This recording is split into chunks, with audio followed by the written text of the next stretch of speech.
حضرت موسیٰ علیہ السلام اور حضرت عیسیٰ علیہ السلام کے دور سے لے کر حضور پاک صلی اللہ علیہ وآلہ وسلم کے مبعوث کیے جانے تک تورات اور انجیل کو الہامی کتب ماننے والے اور ان کی پیشگوئیوں اور بشارتوں کو سچ ماننے والے نبی آخر الزمان صلی اللہ علیہ وآلہ وسلم کے آنے کے منتظر تھے، کیونکہ ان الہامی کتب میں نہ صرف حضور اکرم صلی اللہ علیہ وآلہ وسلم کی بعثت کی بشارت دی گئی ہے بلکہ آپ کی سیرت اور شکل و صورت سے متعلق نشانیاں بھی موجود ہیں۔ اب یہ نشانیاں کیا تھیں اور ان کتب میں حضور صلی اللہ علیہ وسلم کا ذکر کس طرح کیا گیا تھا اور کیا آج بھی ان کتب میں حضور صلی اللہ علیہ وسلم کا ذکر موجود ہے، اس حوالے سے ہم بات کریں گے۔ ہمارے ساتھ تاریخ دان جناب عدنان رشید صاحب موجود ہیں۔ السلام علیکم عدنان صاحب۔ وعلیکم السلام ورحمۃ اللہ۔ بہت شکریہ عدنان صاحب، وقت دیا آپ نے۔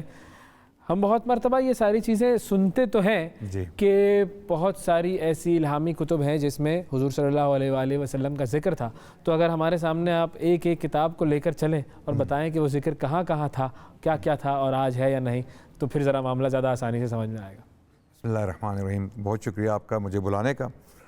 یہ جو ٹاپک ہے بہت انٹرسٹنگ ٹاپک ہے اور بہت ڈیپ ٹاپک ہے۔ اس کو ڈیٹیل میں ہم تھوڑے سے وقت میں کور نہیں کر سکتے۔ ہم ایک کتاب اس پہ لکھ رہے ہیں جس کا ٹائٹل ہے ابراہیم فلفلڈ، ابراہیم کی تکمیل، یعنی ابراہیم کا جو پیغام تھا علیہ السلام وہ شروع ہوا ان کی اپنی دعوت سے اور اس کی تکمیل ہوئی اللہ کے نبی صلی اللہ علیہ وسلم۔ تو یہ ساری ڈیٹیلز اس کتاب میں ہم دے رہے ہیں اور انشاءاللہ اس کا اردو ترجمہ بھی ہوگا جو شائع کیا جائے گا انشاءاللہ۔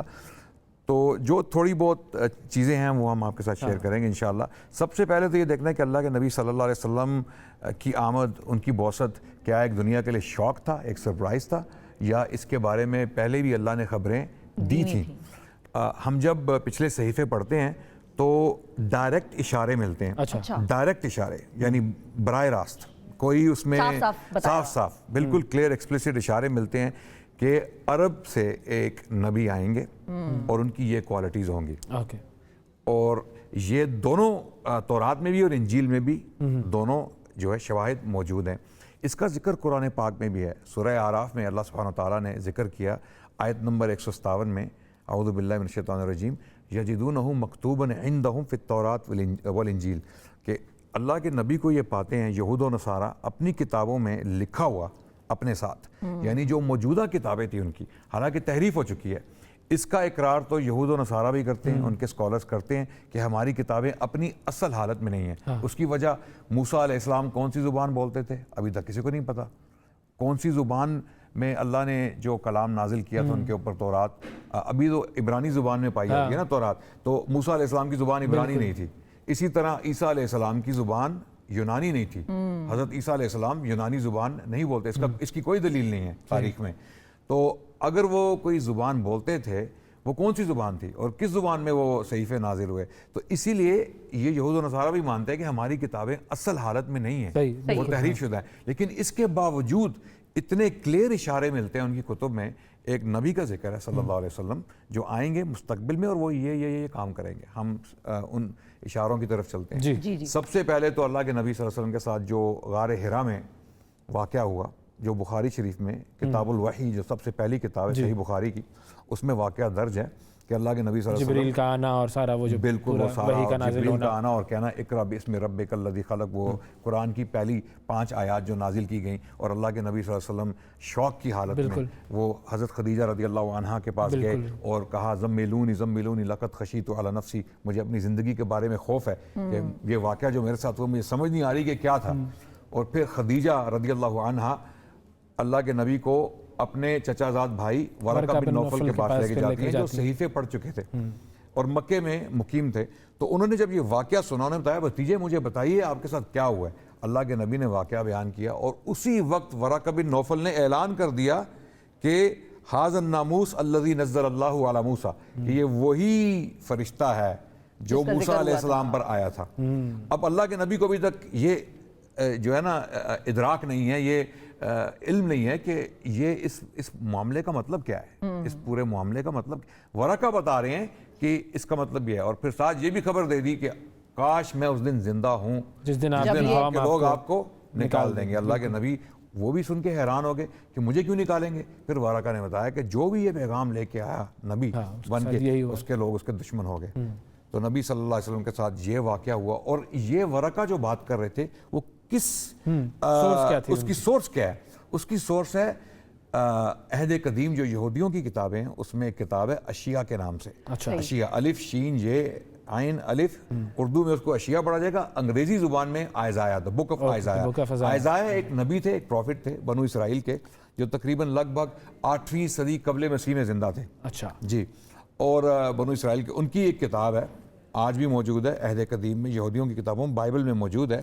اس کا باب 29 آیت نمبر 12, اس میں یہ باقاعدہ لکھا ہوا ہے کہ جب کتاب ایک امی کو دی جائے گی, اچھا, جب کتاب ایک امی کو دی جائے گی اور اس سے کہا جائے گا پڑھو, وہ کہے گا مجھے پڑھنا نہیں آتا. یہ بالکل یہی الفاظ آئزایا کی کتاب باب 29 آیت 12 میں لکھے ہوئے ہیں. انہی الفاظ کی وجہ سے ورقہ بن نوفل نے جب یہ واقعہ سنا کہ ایک فرشتہ آیا انسانی صورت میں, اس نے کہا پڑھو, اور میں نے آگے سے کہا ما انا بقارئ, میں تو پڑھا ہوا نہیں ہوں, مجھے پڑھنا لکھنا نہیں آتا. تو اس کی تشریح ورقہ نے اس آیت کی بنیاد پر یہ کی کہ آپ اللہ کے نبی ہیں. یہ وہی فرشتہ ہے جو موسیٰ علیہ السلام پر آیا تھا, اور یہاں پر یہ فرشتہ وہی لے کر آیا. اچھا, بائبل میں بھی ذکر آتا ہے حضور صلی اللہ علیہ وآلہ وسلم؟ بالکل. ایک اور کتاب ہے اسی, اگر آپ آئزایا کی کتاب, اسی کتاب میں جائیں گے, باب 42 جو ہے, پورے کا پورا باب جو ہے وہ ایک نبی کی آمد کی خبر دے رہا ہے. اچھا, پورا باب. اس میں جو نشانیاں ہیں وہ یہ ہیں کہ اللہ سبحانہ وتعالیٰ اس شخص سے بہت خوش ہوں گے, وہ اللہ کا چنا ہوا ہوگا جس کو مصطفیٰ کہتے ہیں. بالکل, یس. اور اس کا قانون پوری دنیا میں پھیلے گا. جزیرے جو ہیں پوری دنیا کے, وہ اس کے قانون کا انتظار کریں گے, اور یہ پوری دنیا میں امن اور انصاف پھیلا دے گا. بت پرستوں کو شرمسار کرے گا. جو لوگ اندھیروں میں ڈوبے ہوں گے ان کو روشنی میں لائے گا. یہ سب قرآن کی آیات, ایک ایک آیت اگر آپ کو میں پڑھ کے سناؤں, ان کی فلفلمنٹ ہے یہ. اور یہ باب 42 ہے, آئزایا, دا بک آف آئزایا چیپٹر 42. ٹھیک ہے. تو اس میں پھر آپ جب آگے چلیں گے تو جغرافی, جو اس کا جغرافیائی فلفلمنٹ علاقہ ہے, اس کے بارے میں بھی پیشن گوئی ہے کہ یہ جو شخص ہوگا اس کا تعلق کیدار سے ہوگا. اچھا, کیدار کیا ہے؟ کیدار جو ہیں وہ حضرت اسماعیل علیہ السلام کے جو ہیں دوسرے بیٹے ہیں. اگر آپ بائبل میں جائیں گے تورات میں, تو وہاں پر حضرت اسماعیل کے جو 12 بیٹے ہیں ان کے نام جو ہیں وہ لکھے ہوئے ہیں. ڈیوٹرونومی کی جو جینیسس کی کتاب ہے, جینیسس جو سب سے پہلی کتاب ہے, اس میں حضرت اسماعیل کے بیٹوں کے نام ہے. پہلا بیٹا نبت, دوسرا بیٹا کیدار. اور اللہ کے نبی صلی اللہ علیہ وسلم کی جب آپ جو ان کا جو شجرہ نسب ہے, جب آپ وہ دیکھیں گے جو حضرت اسماعیل سے جا کے ملتا ہے, تو وہ کیدار سے, جو کیدار, وہ کیدار کے تھرو ملتا ہے. تو کیدار اللہ کے نبی صلی اللہ علیہ وسلم کے ایک شجرہ نسب کے مطابق جو ہے وہ 4 فادرز میں شامل تھے. اس کا ذکر آئزایا کی کتاب میں ہے کہ اس شخص کا تعلق کیدار کے علاقے سے, کیدار کے جو کیدار کی جو آبادیاں ہیں وہاں سے ہوگا. پھر یہ بھی بتا دیا کہ کون سی جگہ پہ آئیں گے. اچھا, مدینے کے شہر میں آج جو پہاڑ ہے اس کا نام ہے صلا. ایک صلا کے نام سے پہاڑ ہے, صاد لام عین, اس کو عربی میں اس طرح لکھا جاتا ہے, اور ہیبرو میں اس کی پروناؤنسیشن ہے سلا. اور اسی پروفیسی میں, اسی پیش گوئی میں اس کا ذکر ہے کہ یہ جس علاقے میں جائیں گے یا جہاں سے آئیں گے وہاں پر سلا ایک پہاڑ موجود ہے. تو یہ ساری چیزیں ملا کے ایک ہی چیپٹر میں سب نشانیاں بیان کی گئی ہیں. یہ کون ہے, یہ کس کا ذکر ہو رہا ہے؟ آج تک ہم یہ کویشچن پوچھ رہے ہیں, اور ہمیں یہود و نصارہ جو اسکالرز ہیں, ان کے جو ریسرچرز ہیں, ہم ان کے ساتھ ڈیبیٹس کر چکے ہیں, ڈائیلاگس کر چکے ہیں. تو اس کا کوئی اس پر وہ کیوں مانتے کیوں نہیں ہے؟ وہ دیکھیے قرآن میں اس کا ذکر ہے کہ اللہ سبحانہ وتعالیٰ نے فرمایا یعرفونہ کما یعرفون ابناءہم. یہ اللہ کے نبی کو اس طرح جانتے ہیں جس طرح اپنے بچوں کو جانتے ہیں. اور اس کی ایک مثال وہ بھی ہے کہ جب حضرت صفیہ جو اللہ کے نبی صلی اللہ علیہ وسلم کے نکاح میں آئیں جنگ خیبر کے بعد, وہ یہودی بیک گراؤنڈ سے تھی جی, انہوں نے بتایا اللہ کے نبی کو, میرے باپ اور میرے چچا آپ کو ملنے گئے تھے جب آپ قبا میں نازل ہوئے, جب آپ ہجرت کر کے مکے سے مدینے آئے اور آپ نے قبا میں قیام کیا, میرے والد اور میرے چچا آپ کو ملنے گئے, آپ کو دیکھا, آپ کو پرکھا, گھر واپس آئے تھکے ہارے اور آپس میں گفتگو کر رہے تھے اور میں سن رہی تھی, اور میرے چچا نے میرے والد سے پوچھا کہ کیا یہ وہی ہے؟ اچھا, کیا یہ وہی ہے؟ یعنی کس کی بات ہو رہی ہے؟ وہی نبی جس کی پیشن گوئیاں ہمارے صحیفوں میں موجود ہیں. تو میرے والد نے کہا ہیں تو وہی, لیکن بنو اسماعیل سے ہیں. اچھا, تو بنو اسرائیل سے نہیں ہیں, اس لیے ہم ان کو نہیں مانیں گے. تو یہ کچھ ہٹ درمی جو ہے آج بھی وہ موجود تو ہے. پھر پرسنل بائس ایک طرح سے کہتے ہیں, وہ پرسنل چوائس اور پرسنل بائس ہیں. اب پیرنٹس کے حوالے سے بھی تھا کوئی نشانیاں یا کوئی ذکر ان صحیفوں میں اللہ کے نبی کے پیرنٹس کے بارے میں؟ اس کے بارے میں کوئی کلیئر انڈیکیشن نہیں ہے, لیکن اللہ کے نبی صلی اللہ علیہ وسلم کی جو ذات ہے اور ان کی جو فیملی ہے, ان کی جو جینیالوجی ہے جس کو ہم شجرہ نسب کہتے ہیں, وہ کلیئرلی انڈیکیٹڈ ہے, اس میں کوئی شک نہیں. اور دوسری کچھ جس طرح مہر نبوت کے بارے میں کہتے ہیں کہ جن لوگوں کو یہ شک ہو جاتا تھا کہ شاید یہی محمد ہیں صلی اللہ علیہ وسلم جن کا ذکر تھا, اس کے بارے وہ میں جا کے ان کو دیکھنا چاہتے تھے کہ بھئی ان کا نشان ہے یا نہیں ہے, تو اس کے بارے میں کوئی کلیئر انڈیکیشن نہیں ہے. لیکن بہت ساری چیزیں ہیں اور بہت ساری کتابیں ہیں. مثال کے طور پہ حضرت عیسیٰ علیہ السلام کی زبان سے بھی پیشن گوئیاں موجود ہیں انجیل میں. اب اگر آپ انجیل یوحنا اٹھا کے دیکھیں گے جو چوتھی انجیل ہے, اس میں حضرت عیسیٰ علیہ السلام کی طرف ایسے جو ہیں کلمات منسوب ہیں جہاں پر حضرت عیسیٰ علیہ السلام فرما رہے ہیں کہ میں نے ابھی تمہیں بہت ساری باتیں نہیں بتائی, بہت ساری باتیں میں نے بتانی ہیں لیکن میں بتا نہیں سکتا کیونکہ میرے بعد آنے والا وہ بتائے گا, اور وہ میری تعریف کرے گا اور میرے پیغام کی جو ہے وہ توثیق کرے گا, اور تمہیں جو آنے والی چیزیں ہیں وہ بتائے گا. اب یہ کس کا ذکر ہو رہا ہے؟ اسی طرح یحییٰ علیہ السلام کے بارے میں اسی انجیل میں یوحنا میں ذکر ہے کہ جب وہ لوگوں کو دریائے اردن میں غسل دے رہے تھے تو یہودی ان سے سوال کرنے آئے, یہودی ان سے پوچھنے آئے کہ آپ کون ہیں؟ آپ الائجہ ہیں؟ اچھا, کیا آپ مسیح ہیں یا آپ وہ نبی ہیں یا آپ وہ نبی ہیں؟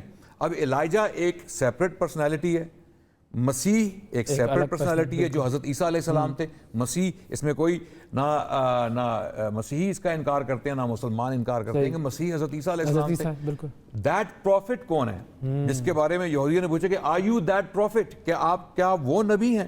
اس کا اشارہ ہے ڈیوٹرونومی 18:18 تثنیہ کی کتاب ہے تورات میں, کہ ایک نبی کی پیشن گوئی ہے کہ موسیٰ علیہ السلام کی طرح کا ایک نبی آئے گا مستقبل میں اور اس کی یہ کوالٹیز ہوں گی.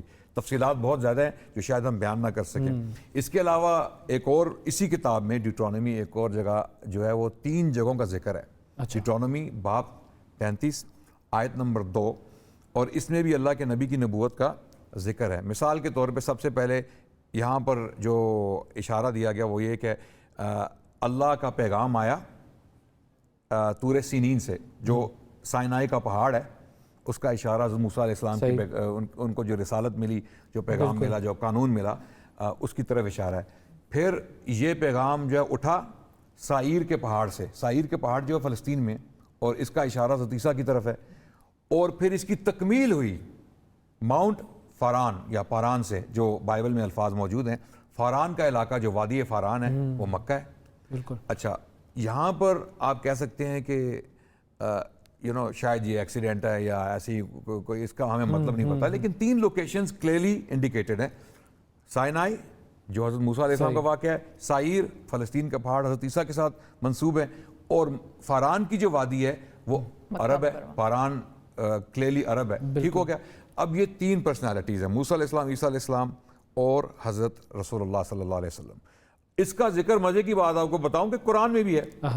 ہمارے علماء نے اشارہ دیا ہے, انہوں نے قرآن کی آیات ہیں اور بڑی مشہور صورت ہے کہ اسی طرح اللہ نے یہی لوکیشنز قرآن میں بیان کی ہیں. اچھا, اور بہت سارے لوگوں کو پتہ نہیں. اب سورہ 3 جب آپ پڑھیں گے, اعوذ باللہ من الشیطان الرجیم, والتین والزیتون, اللہ تعالیٰ قسم اٹھا, وطور سینین وہذا البلد الامین. اب یہاں پر کیا ہو رہا ہے؟ اللہ تعالیٰ قسم اٹھا رہے ہیں کہ میں قسم اٹھاتا ہوں والتین والزیتون. انجیر کا جو وہ فروٹ ہے نا, جو پھل ہم کھاتے ہیں, کہ قسم ہے انجیر کی اور زیتون کی. انجیر اور زیتون جو وہ فلسطین کی اسپیشل پیداوار ہے. انجیر ایک کا نہیں, اللہ نے ایک فروٹ کی, دونوں اسپیشل پیداوار جو ہیں فلسطین کے علاقے کی, وہ انجیر اور زیتون. دوسری جو جگہ ہے جس کا ذکر اللہ نے کیا وہ طور سینین, سائنائی کا پہاڑ, وہذا البلد الامین, جہاں پر یہ سورت نازل ہوئی مکہ.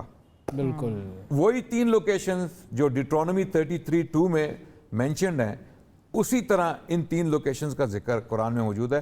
اور یہ ناممکن ہے کہ اللہ کے نبی صلی اللہ علیہ وسلم ان کے صحیفے پڑھ کے یہ ساری چیزیں, یہ بھی کلیم کرتے ہیں نا کچھ لوگ کہ بھئی وہ پڑھ لیا اور اس کے بعد انہوں نے اپنی طرف سے بنا لی چیزیں. کر دیں کہ اللہ کے نبی صلی اللہ علیہ وسلم کو عربی بھی لکھنا پڑھنا آتی تھی,